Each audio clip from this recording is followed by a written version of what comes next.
What is up, everybody? The 2022 downhill season is here. A little early. We usually start in April, but we're starting in March this year. So I want to do a little preview of the season. So I reached out to my friend Josh Patton, who was Dakota Norton's mechanic last season. He was happy to come on. I appreciate it so much. So me and him talked about the season, talked about riders who switched teams this season, and talked about some particular riders. Can they get a win this year? And many other things. So please enjoy this preview podcast with me and Josh Patton.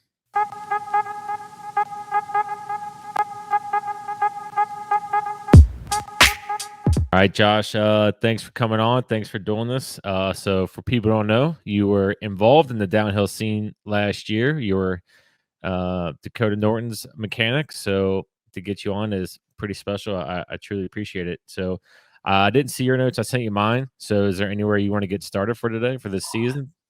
I think there's a lot of things we could cover, so I'm good to Yeah. start anywhere. Fire Okay. away. Okay. Cool. Let's just start with new teams, and I might not get everybody, but we'll start somewhere. So, Dak moves to intense. Um, So when someone moves, like I guess the question when he moves is intense. How much change do you think goes on there from one bike to another, like feel and everything? Yeah, so of course every bike's different. Some bikes are similar, um, but the move to the intense, especially the intense that they're on now, is pretty different. If you guys haven't seen the new prototypes of the intense that they're running, it's a pretty unique design. Um, doesn't really look like a lot of other things on the market right now. And I actually talked with Dak earlier today. He's feeling pretty good on it. He's liking it. He likes the way it responds to his riding style, and they're getting it, dialed in and tuned up to, his standards. Um, one of the good things that Dak had for him with the switch from YT to Intense is a lot of the parts that the Intense team run between wheels, suspension, drivetrain, brakes, all that stuff is the same. Okay.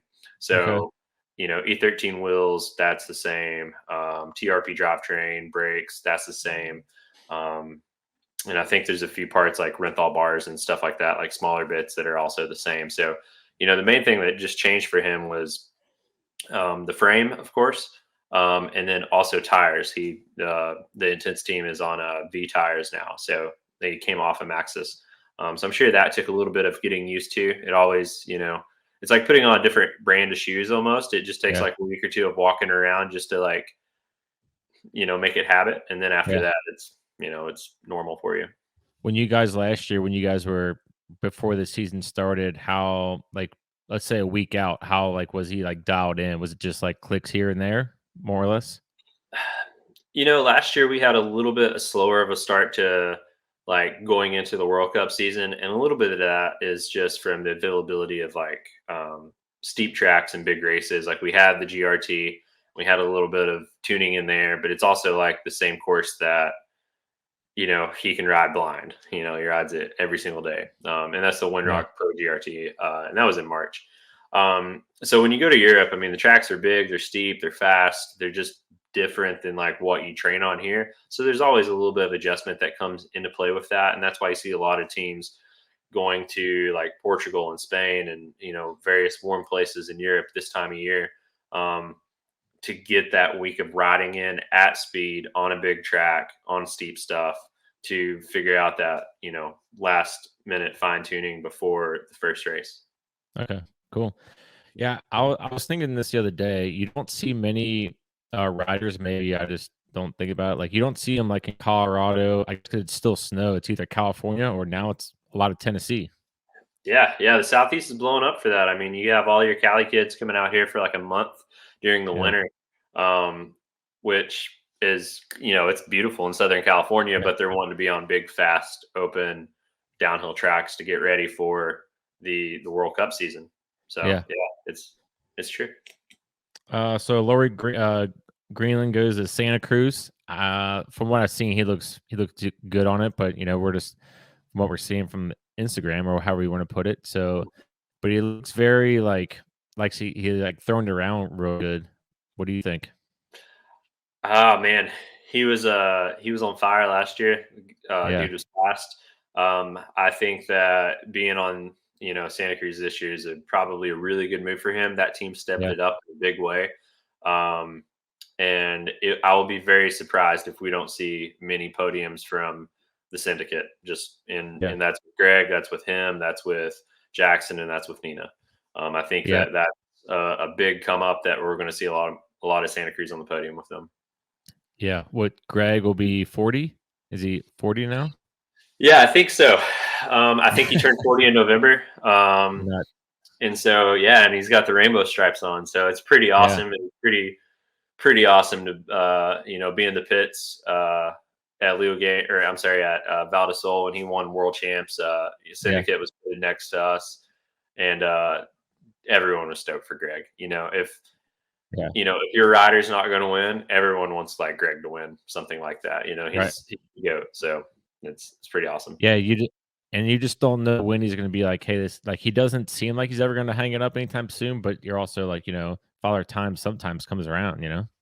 Yeah. I think he'll go out strong. Like if he has a Yeah. good season this year and he doesn't win, like who knows? Like I don't know. I don't talk to Greg on like a Yeah. normal basis or a personal basis. So like don't take this with a grain of salt for sure. But maybe he would have retired like this year had he not won world champs, but you can't Yeah. retire with the rainbow jersey on your sleeve. Yeah. It's Um, true. so I'd say maybe if he puts in a good year this year, maybe he might hang it up. Make it to 40 races, race in the 40, maybe even finish protected or top 10, and then say, yeah, I'm going out strong. I could see him doing that. I definitely don't want to see him like fizzle out, or I don't know if he would want to like fizzle out and race till he's 50 because he probably Yeah. can if he wants to. I know. Um, It's crazy that he's 40. Like, he doesn't even yeah, look 40. no, he doesn't. He's a fit dude, and when you watch him on the track, you never guess that he's 10, 15 years, 20 years older than Yeah. a lot of the dudes that are racing him.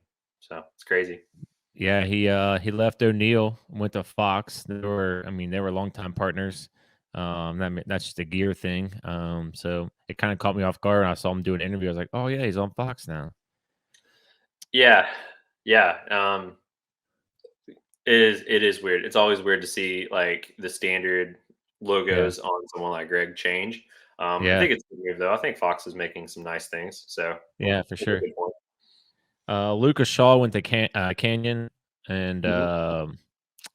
I don't know. I feel like that's a great bike for him. I don't know much about them. I mean, they got Troy Brosnan, so those two. I mean, it seems good. I mean, what I'm seeing looks like he's loving the bike. Yeah, yeah. From what I've not talked to Luca in person since the announcement of Canyon. Um, it's a sick bike. They get a lot of results on that bike, and they support their riders pretty well at the World Cup level. Canyon's got a lot of smaller like sub Canyon teams like FMD and Collective and all these other like small teams, but they're all kind of ran as like a factory way. They all really like pull together and support Canyon riders, and they have a really good presence at World Cup because of that. I think that he'll do well. He's got a great team that he's working with. His teammates are fast. Troy is, of course, Yeah, probably in Oz, just chilling right now with his foot up. But he's surrounded by the people that he needs to be around to have one of his best seasons. So yeah, and that's not to say he didn't have that at Santa Cruz. There's just people switch teams every few years. That's just the yeah, normal way of how it works. You have a few people that stick with one brand for 10 years or something, but most of the time everyone's switching every handful of years. yeah, Yeah, I think it's going to be good for him. All of his kits and all of the colors and all the stuff that Canyon's been doing with you know his helmets with Troy Lee and the colors on the bike and all that stuff have been super sick. So that's pretty awesome to see. yeah.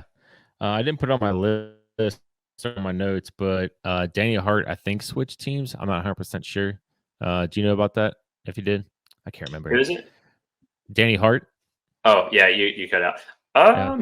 Did he? Is he off Cube? I didn't know he left Cube if he left Cube. Uh, I don't Can know. figure it out real Uh, quick. Yeah. Um, but I can't think of anybody else that really switched. That's big notable names that will be up there. Anybody else that you can think of that might want to mention? Um, let's see. Well, there is another Santa Cruz team that's pretty. Uh, they're like a new team, but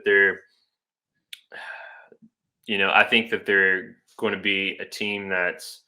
I don't know that they're considered privateer. I wouldn't say that they're a legit UCI team, but it's Union. It's like a sub Santa Cruz team, Yeah, yeah, and there's actually some fast riders on that are. I think to come up like maybe it's a feeder team for Santa Cruz and like Syndicate in the long run. Not sure about that, but that's like a new team that I think is going to actually do really well. Other team changes, let's see. It'll be interesting to see how Nico does with yeah. frameworks. That's what I meant to mention. Everyone's Yeah, curious, like, is the bike going to be fast? yeah. Um, Have you seen so the bike?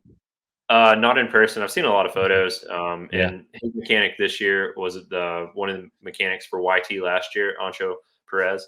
Um, he's posted tons of photos and shared some stuff, and I've talked to him about it. And he's pretty stoked on it from a mechanic standpoint. But man, it looks good. I'm a yeah, sucker for just like a pretty like standard like all matte black or raw titanium or raw yeah, aluminum, anything like that. Like those always have my heart. So it looks sick. Hopefully it goes yeah. fast. Yeah, and I just looked. Danny Hart's still on Cube. I guess he switched to Cube last year. I don't know.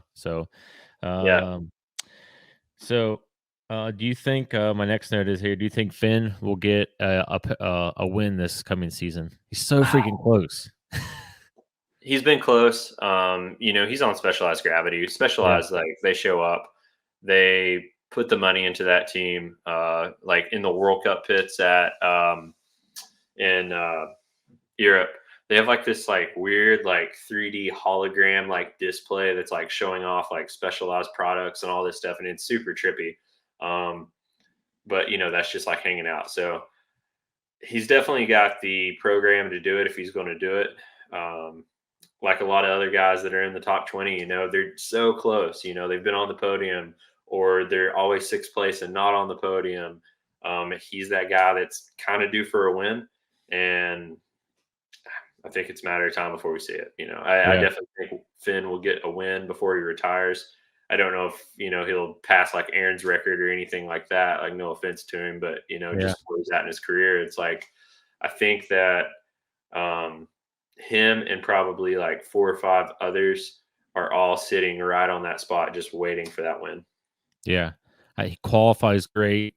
Um, it's just there, and I don't know. We don't know if if it's nerves or what. It's just something. Yeah, I think Dave Trummer is the other guy that's like right Yeah, there. yeah, Dave yeah, is super consistent. A lot of people forget about Dave. He was on YT last year. Awesome dude, super funny, super quiet. But when he has a punchline to throw in, everyone's like crying on the floor. He's an awesome dude. But he got second at World Champs in 2020, I guess it was, and man, it's rare that you'll ever see him outside of the top 20, let alone the top 15 usually. And I really think that Dave is also due for a win. But he's kind of a quiet guy that you don't hear a lot of, yeah, so a lot of people could forget about him come race day, and he has yeah. he has a good chance at a lot of courses. Who did he end up getting a ride for or ride with? He's on Mondraker, so Okay. he's there. I guess he kind of like he went to Greenland spot.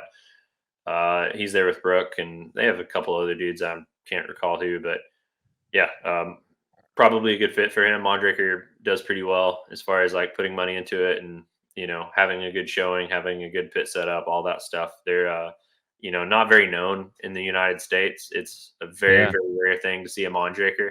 Crazy looking bikes, but they're really nice and beautiful. I've never rode one, but I've always wanted to just to see what they feel like because they have a very interesting design.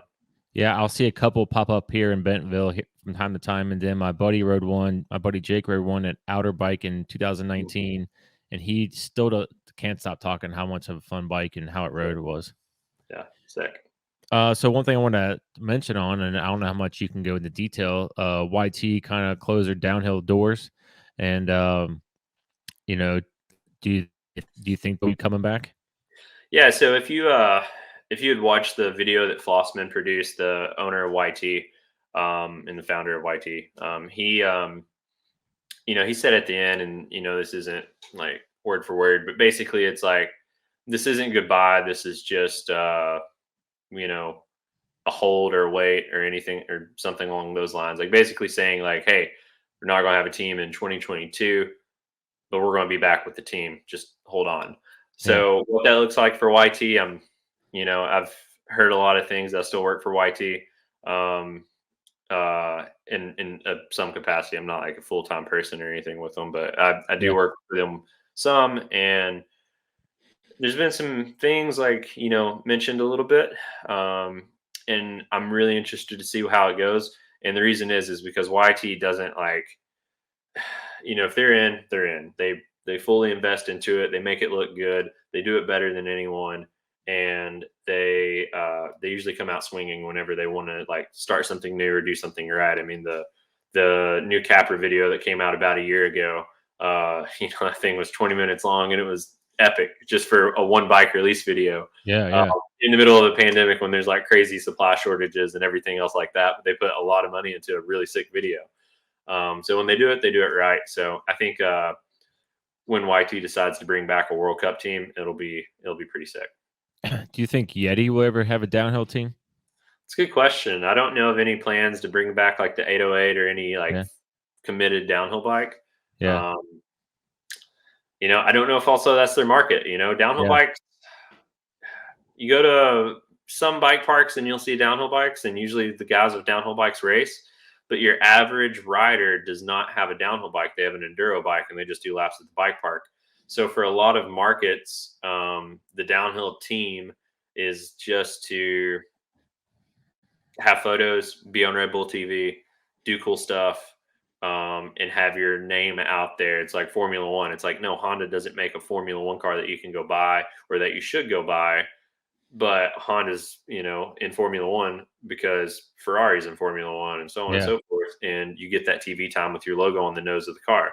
And so, it's more marketing probably than it is like focused on selling bikes. Companies like YT do sell more like downhill bikes to bike park kids and like things like that because they're a direct to consumer market, and it's a little Yeah. bit different for like the angle that they brand to, and that they leverage a lot of free ride on and do a lot of social media and a lot of videos and tons of content. So the marketing is different, but a lot of companies like, there's not a lot of downhill bikes out there to buy from those companies even.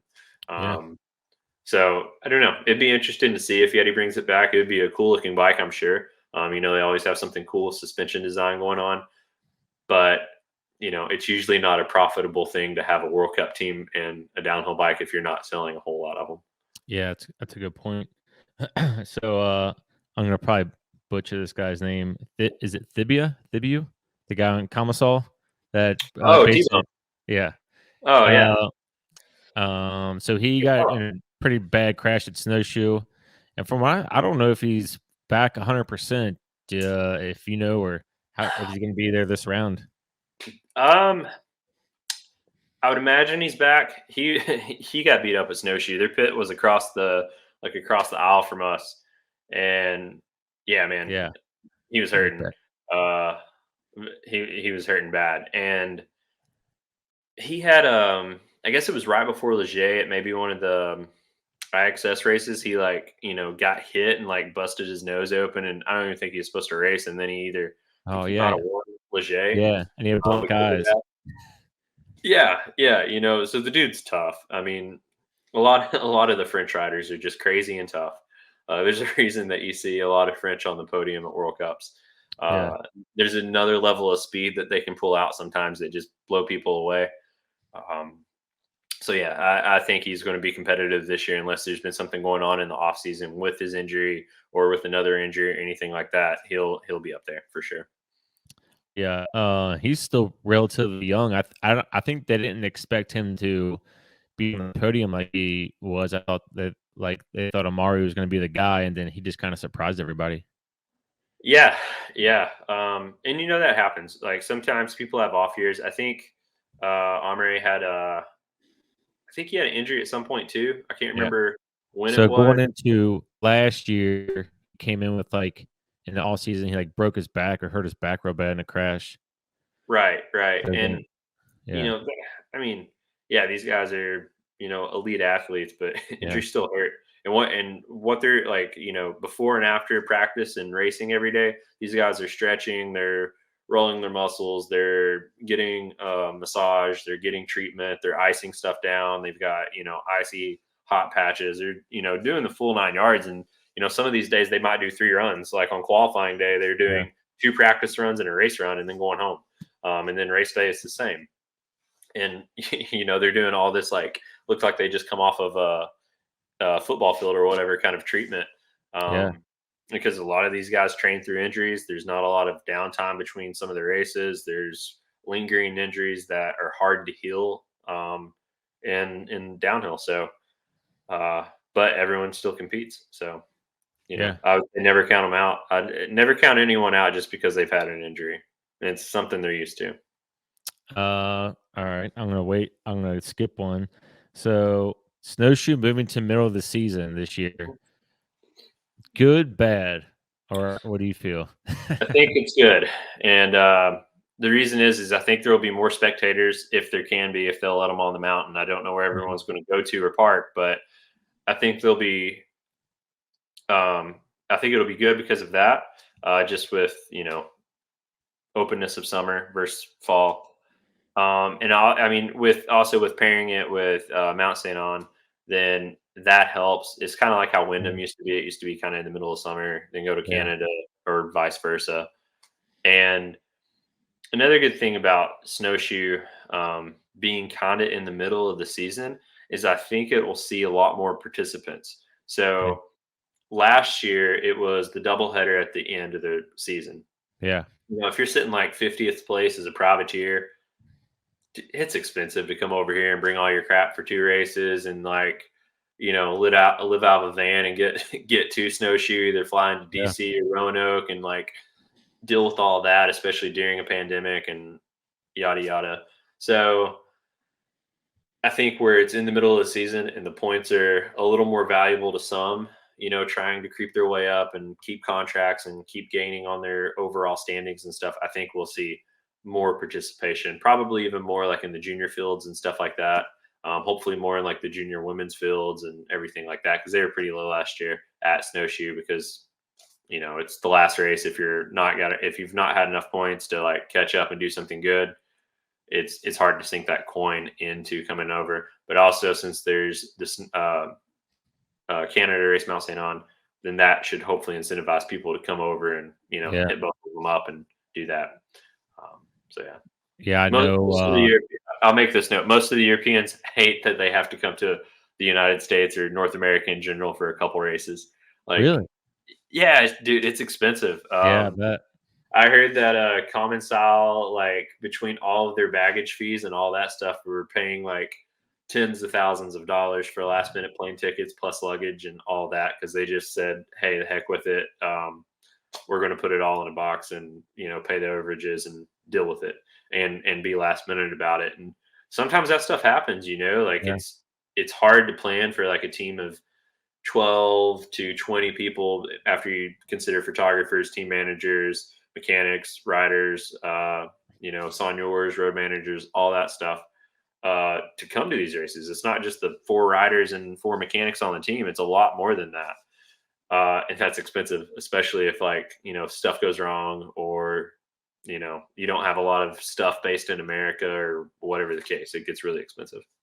I know. I don't know if I'm allowed to let who the person is, but I know a couple of downhill guys will be at Bentonville Bike Fest because I just know the lady, kind of part of the programming lady. And I was like, oh, and I was like, well, if they're coming over here for that, it's in June, and snowshoes what, July, right? I guess Yeah, they it's the end come of stay July. here. It's last weekend, I think. Yeah, so I guess they're just gonna stick around. I would assume. I don't know. Yeah. That's a month. Yeah, I think Mount St. Anne's after it. I'm pretty sure it's after. There is Yeah, a World Cup that I've not checked the schedule because I'm not going to yeah, them, so I'm not super concerned. Um, I want to think it was like early July, and I don't know if it's been confirmed or if it was just canceled off the calendar, but they had like a reserved date for a World Cup in, like, maybe the weekend after 4th of July. And yeah. I'm not sure. I've not checked the calendar. Um, Bentonville Bike Fest, though, I'll be there, so we'll have to hang out. Oh, I'm for pretty sure. sure I'm going to be there, so we'll have Heck to yeah, hang man. out. Yeah, I know. Yeah, the YT guys will definitely be here. Yeah, actually, I rode with her in a group on Sunday, and we talked about. I mean, that's all I asked about the bike fest. She goes, "Is that all you care about?" I was like, "I just want to see who's coming." But yeah. So I meant to ask, the pits in Europe, not so much like crazy wild party, but since like specialized, are they just like more? Do like the teams have more to show versus like snowshoe? Like, do they? Because I heard a lot of like over here they just kind of bring what they have, and it's very like pop up tents. Is Yeah, it bigger over there? yeah, it's a big deal over there. Between having more races, like let's say if it's a 7 race series and North America gets 2 of the World Cups, it's a Yeah, good year. Some years we may not have but one or any. And then you also have a lot of the IXS races. You have a lot of, World Cup XC. Some teams, of course, split between, downhill and XC for the World Cups over there. And there's a lot of World Cups over there for XC, of course. Um, Between all of that, there's just and all of this stuff too. Like if we had 7 World Cups in North America, for example, we would probably drive 5 times the distance. So Val di Sole is only a oh 4 hour wow, drive from Lenzerheide, so you wow, literally like aren't in a rush. It's almost like driving from like if you're at Windrock, if there's a World Cup at Windrock, it would take longer to get to Snowshoe, by a few hours or yeah, more. But you can be like so many World Cup venues within just a couple hours drive.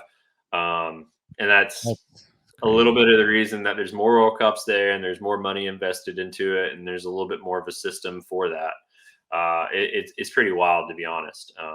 Pretty jealous of how much access they have. And it's just a different mountain range. It's just different types of terrain is kind of what it offers.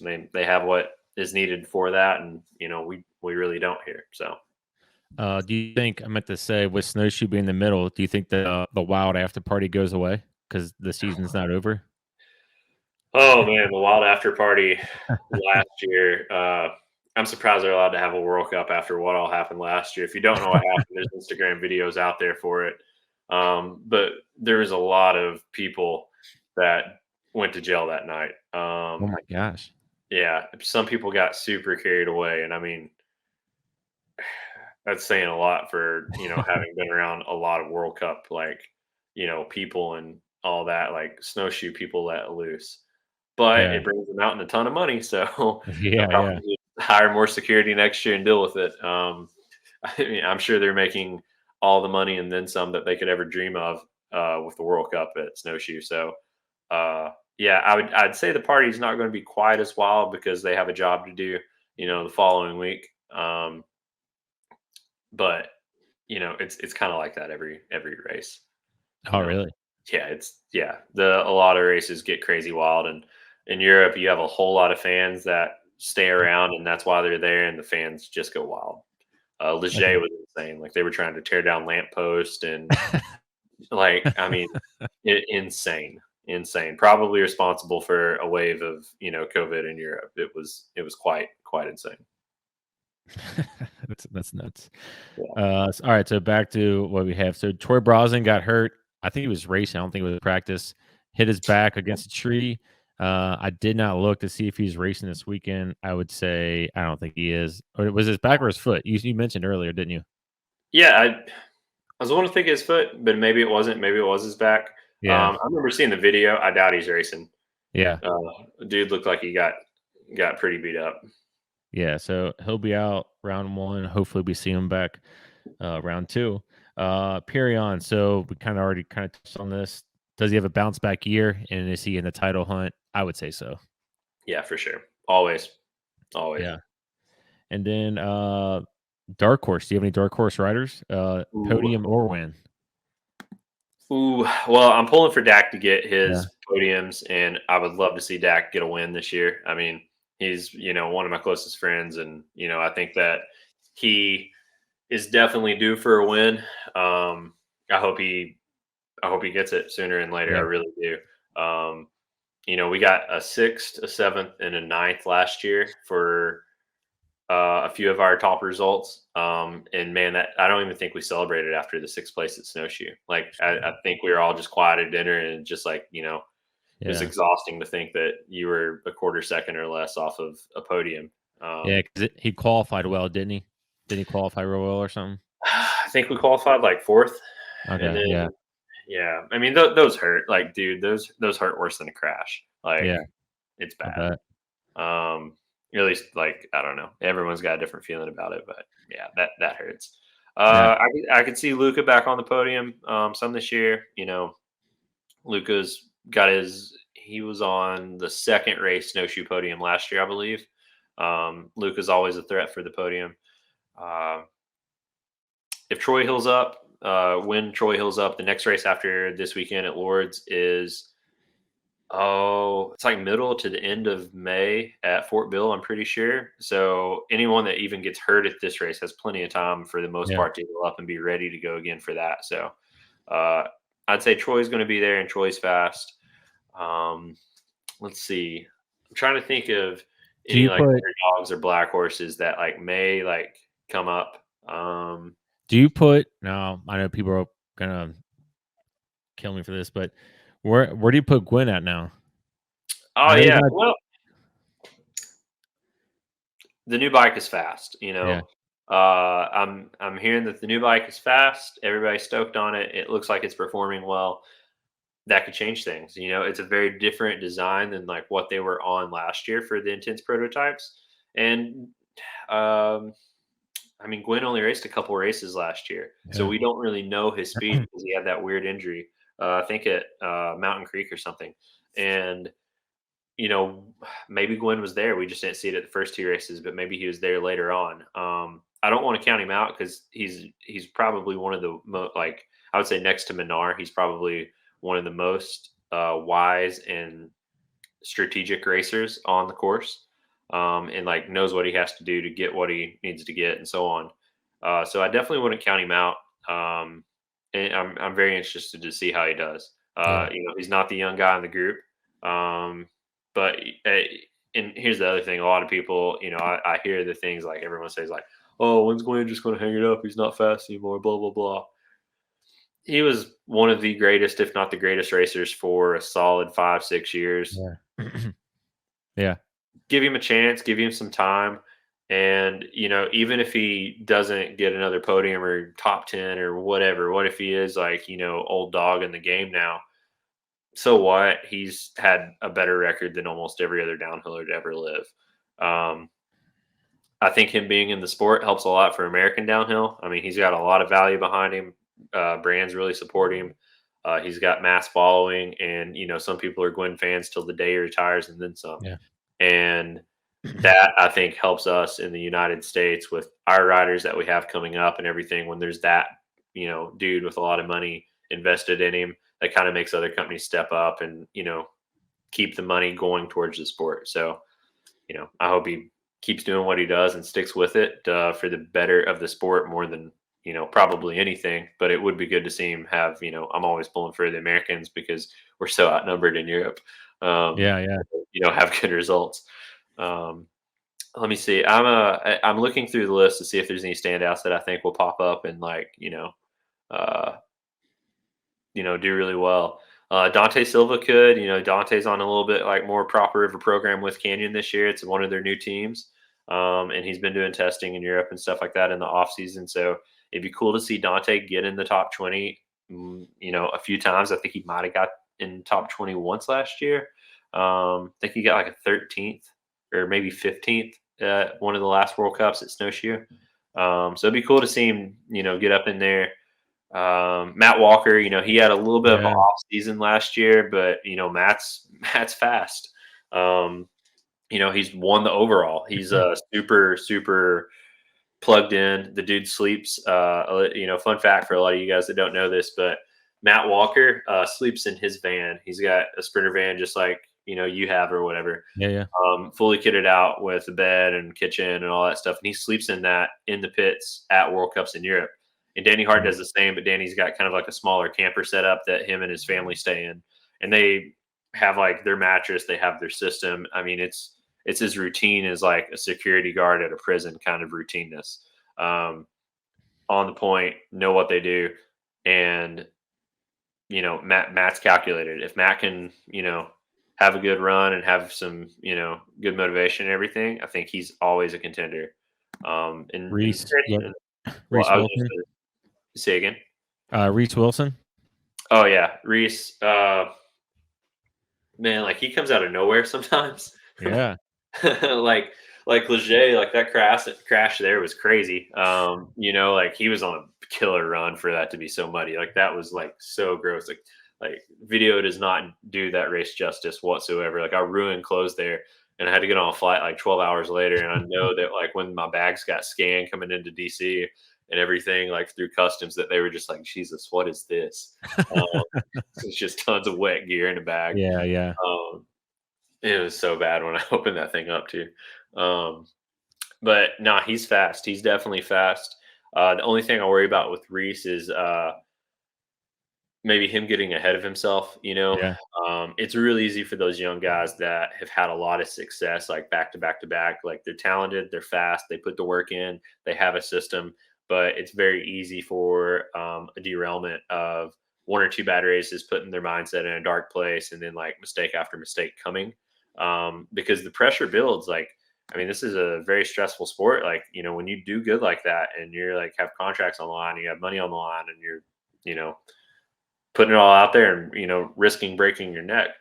There's a lot of stress that come with if you have a bad result, and then if you have Yeah. another bad result, and then you like overthink it. So as long as he can keep his mental game strong, I think he's very, very capable of winning some World Cups, winning another world title, being an overall winner.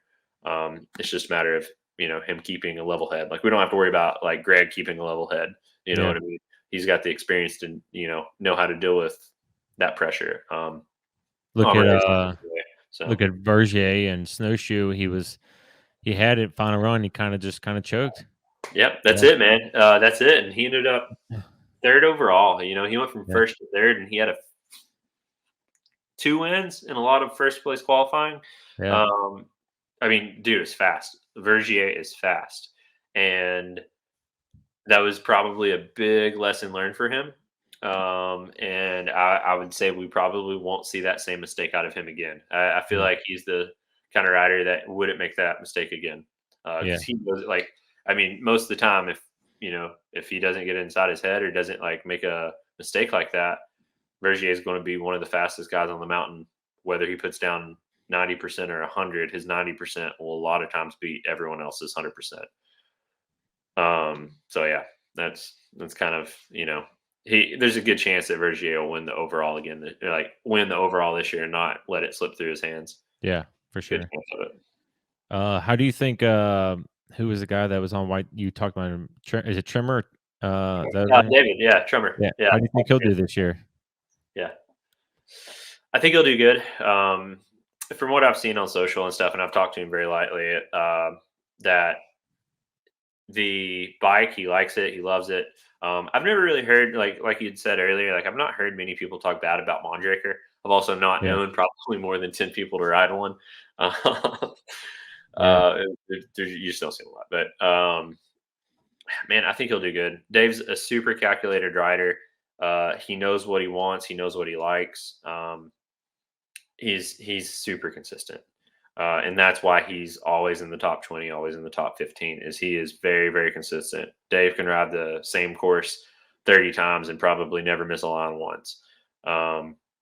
He's, as soon as he's back in the pitch, usually he's looking at his GoPro. He's thinking about stuff. He doesn't get crazy with his settings. He doesn't overthink that. He knows what he likes. He sticks to it and he goes for it. So he's had enough time on that bike. I think they announced his change in maybe like November, December. It's been a little while. So he's been on that for a long enough time now to, be settled Yeah. and probably have it all figured out. And he's been like in Italy and in Spain and stuff like that, testing a lot too. So I'd say he's going to come out swinging. It'd be cool to see David on the podium a lot. He works hard and he's a very deserving guy of a lot of top finishes for sure. Have you ever seen a guy, and maybe not last year, in past, who is just like has raw speed, and it's almost like but then when it comes to maybe the finals, he's just like it's just that doesn't really work out for him. Yeah, Kate Edwards. The dude's got so much skill on a bike, so much skill, but you don't know if he's going to get down the mountain without doing a backflip and crashing just because he's having fun with it. Like Yeah, he has more fun than anyone. There's no question about that. But if I was betting on a race, I don't know if I'd bet on him, even if he had like a 30-second faster qualifying time, just because he might get a wild hair during finals. yeah, Um, yeah, and that's cool. I mean, he throws out some sick edits and throwing tricks and having fun. So it's really good for us to have that in downhill. He's kind of like Fairclaw in that way. yeah, Always a happy dude, always fun to be around, throwing tricks, doing cool stuff, but also really fast on the race course. Uh, so I think Cade is that guy. It'd be cool to see him do good and get some podiums. I don't know if he wants to take it as serious as he needs to like be a consistent like top 10 finisher. Um, but I mean, hey, the kid can ride, that's for sure, no doubt about yeah. it. We'll jump into women's a little bit. Rachel Atherton will be back this year. Had a baby. She was out Oh, last year. Where do you think she'll be at? I think she's got to be. I mean, pretty good. Your brothers are the Athertons, right? yeah, dude. I mean, she's Rachel. I mean, Yeah, she's one of the fastest. I mean, uh, what you've probably had four like dominant female downhill racers, and that's her, Nicole, Tracy Mosley, I guess Missy Giove from way back yeah, in the day, yeah, but then I think she is Swiss. Anna, last name starts with a C, but her, and Rachel's going to be fast. I think that's just the reality of it. I don't think yeah, Rachel would come back if she wasn't going to be fast. I think Rachel's mature enough and old enough and like wise enough to say, you know what, I'm a mom now. I don't have the speed that I used to have. I'm going to just, retire. This is it. I've had a good run. It's fine. I don't think she would come back if she wasn't like, yeah, I'm probably going to win or podium a lot of races. And I think she's experienced enough and wise enough to know from training at home and everything like that, whether or not she's got the speed or she don't have the speed. So, and I hope to see her do well. It'd be pretty cool to see, someone take a year off and, become a parent and then come back and race. That'd be, I think that'd be pretty sick. So the other women would hate it. the other women would hate it. They Yeah, would, but I think it'd be cool for Rachel for not letting it like slow her down, and she's still charging hard. So she uh, trains like crazy. I mean, she's got a crazy work ethic. So yeah. it's definitely possible that she comes back faster than ever.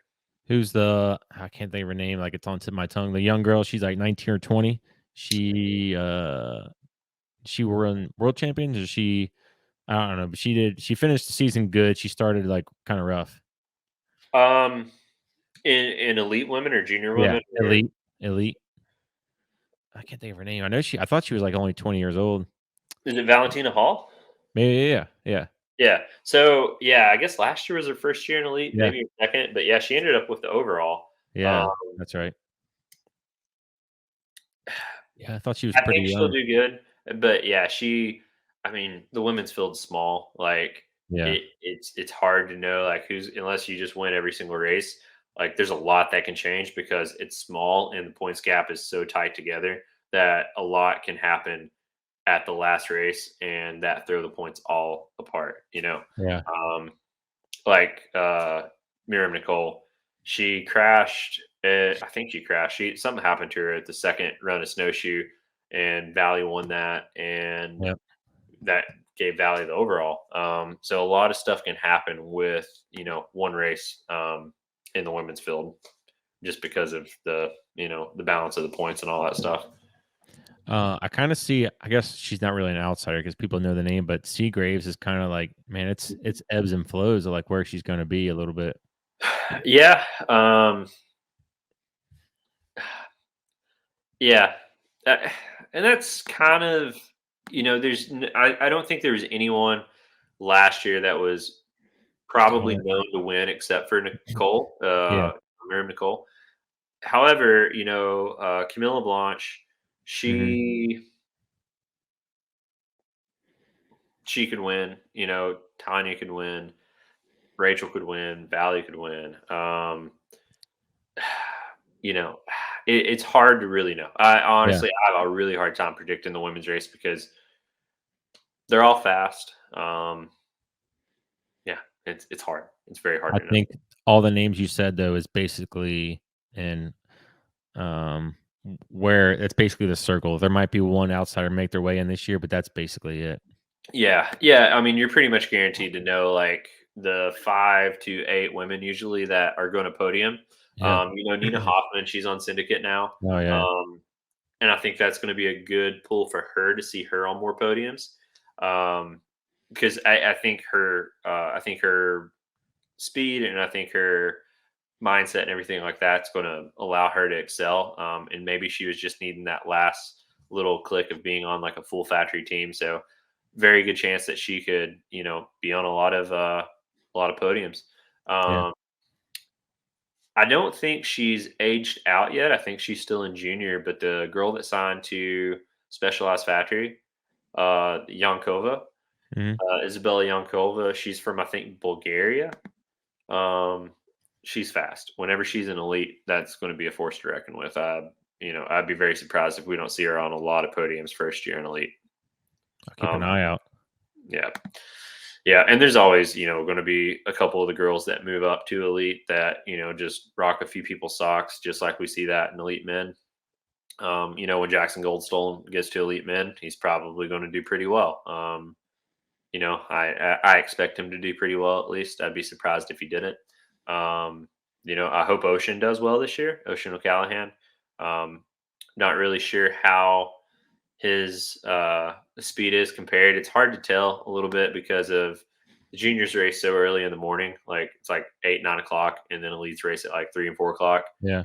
Um, and the course is so different. It's wet for them, so it's slower. It's not as broken for the day. Um, you know, lots of factors. So it's really hard to like look at like you know when people go and look at like oh this elite was this much faster than a junior.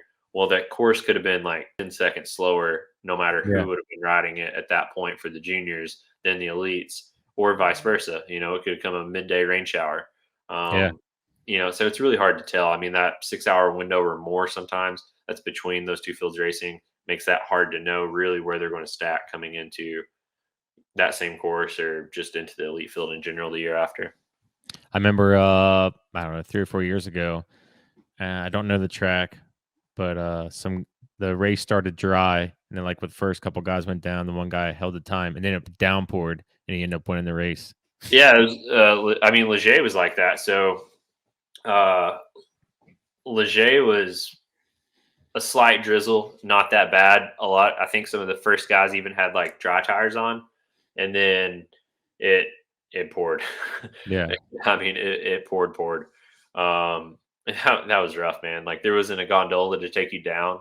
It was a gondola. It was a halfway station on a gondola, and then it was like a single seat ski lift to the top of the mountain from that point. And where mechanics and everyone else had like gear and stuff, like it wasn't safe to come down on the single ski little tiny like from the 70s ski lift. So we had to ride the road all the way down the mountain in the pouring rain. Oh It my was a rough gosh. day. It was that was rough. But that was survival. I mean, all those dudes, like the top 20 or so that were set to go, it was literally just, hey, get down the mountain the best you can, you know, and there's, you know, if you get 40th, you're doing great kind of conditions. I remember that jump after where Reece crashed. You're like in a field, but it's like off camber, and then like they're just barely holding on to get to the next jump. Yeah. That was Yeah. rough. Yeah. I mean, there were some sick runs considering the conditions. There were some very sick runs going down during that Yeah. rainstorm. Actually surprised like some dudes didn't like fully eat it like every single run. Uh, but yeah, that was a bummer. You know that'll happen every once in a while. It's just part of it. All The guys that qualified bad get lucky, so it happens. Okay, so give me your. I know podium was kind of top five. Give me your top three in the men's this weekend. Oh, this weekend. Oh, I've not looked at course like track walk yet. Okay. No, there's like a uphill whoop section. Oh, really? I have to check that out. Yeah, texted me a photo of that. I thought that was kind of funny. Kind of like what they have a Windrock a little bit. Yes, but a little bit like tighter, like more Okay. into a bench cut, and it looks like it kind of like kicks upward, and then like you kind of arch and go down and around. Um, it's always interesting to see how that stuff holds up. Like Yeah. Australia, a handful of years ago, had a whoop section, and you know it was pretty big and pretty fast. Hard packed dirt too with sand, so it's just way different than like the clay packable, or if it's more loamy, if it breaks into like loam, it'll be interesting because if it's like super loamy, it could just like get a V cut through it, and Yeah. there's just a rut, and it's not even a whoop section by the end of the weekend. But Yeah. yeah, we'll see on that. Oh, top three. Oh man. You don't have to just put them in a box. You don't have to say 1, 2, 3. Yeah, I'm gonna say Trapella. Okay. Because the French pull out at the French races. I feel like he feeds off that energy pretty well. And I think the common style, I think it'll be a good bike on courses like this too, because Lords is rough. It's steep and it's rough.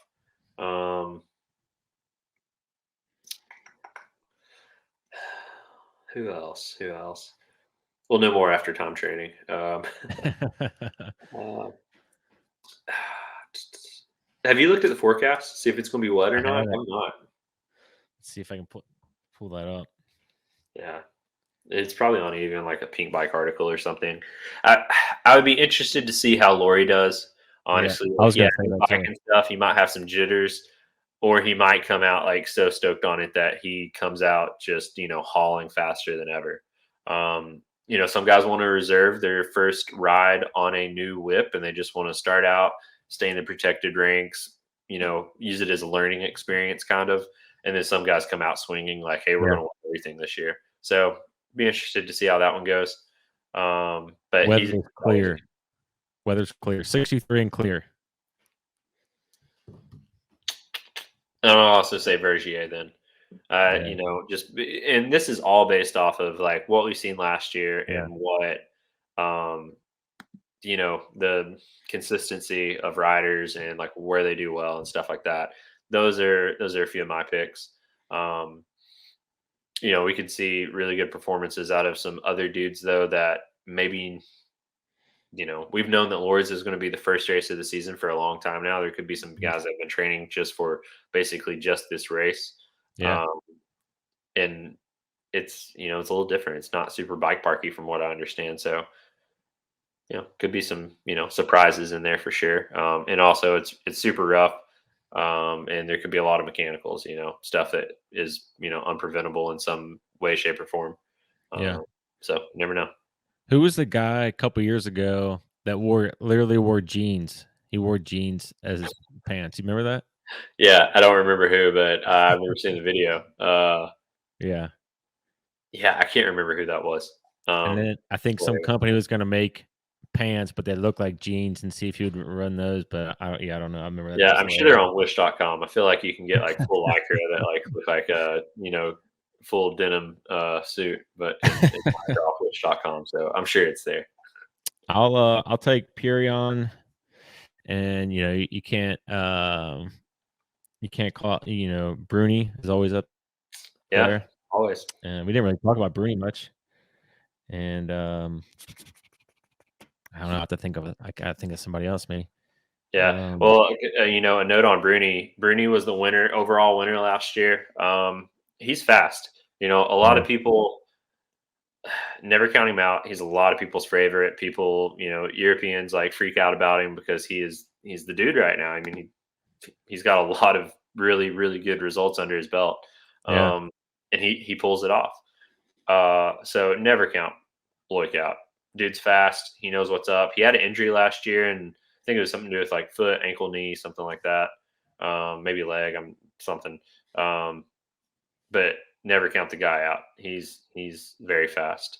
I actually have last year's standings pulled up, and there's 1, 2, 3, 4, 5 French riders in the top 10 overall standings in the men's elite. One of those is Benoit. He rides for the Dorval Commensal team, one of the mini. Yeah.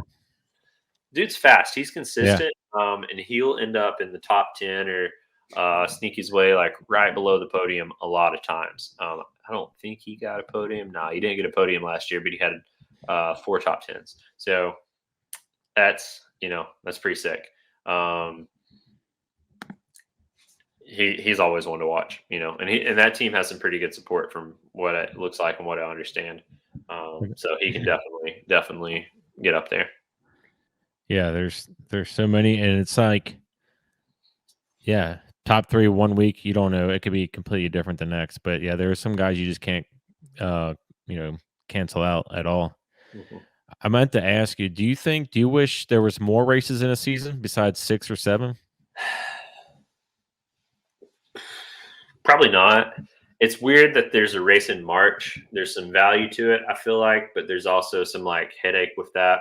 For the American riders to go to one race in Europe in March and then come home for 2 months and then go back.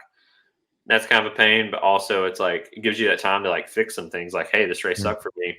I got a lot of stuff I need to figure out. Well, you got 2 months to do it, or lingering injury, or you get a new injury. Well, you've got 2 months to figure it out. So there's some value in it there. But at the same time, it kind of cuts into like the training season. And there's a couple ways to look at: do you treat this race as a training race and like a checkup on your training, and you just train through it, keep going, and you focus on the summer season? Or, you change your training completely and don't have an off season, and, so on and so forth. So it's a little bit different for everyone, different depending on where you live and if you have team camp and all that stuff.